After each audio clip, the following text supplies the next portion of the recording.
నువ్వెన్ని చెప్పినా సరే నీ మీద మాత్రం నాకు అస్సలు మంచి ఒపీనియన్ అనేదే ఉండదు.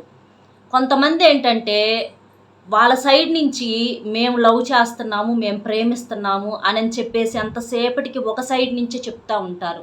కానీ అటు ఇంకో సైడ్ నుంచి రెస్పాన్స్ అనేది జీరో. వాళ్ళకి చెప్పిన అర్థం కాదు. వాళ్ళు ఫస్ట్ నుంచి చెప్తారు, మేము మిమ్మల్ని ఫ్రెండ్లీగానే చూస్తున్నాము, మీ మీద మాకు లవ్ చేసేటటువంటి ఉద్దేశం లేదని చెప్తారు. చెప్పినా సరే వీళ్ళు వినకుండా మూర్ఖత్వంగా వెంటబడతా ఉంటారు. అలాంటి వాళ్ళని చూస్తే చిరాకు వేసిద్ది, చేదర పుట్టిద్ది. ఎప్పుడైనా సరే ఒక అమ్మాయి అయినా సరే ఒక అబ్బాయి అయినా సరే నో అని చెప్పిన తర్వాత అలాంటి వాళ్ళ జోలి పొరపాటున కూడా వెళ్ళకూడదు. ముందు ఇష్టం అని చెప్పేసి తర్వాత కోపం వచ్చి అది తిట్టుకోవటం అది వేరు.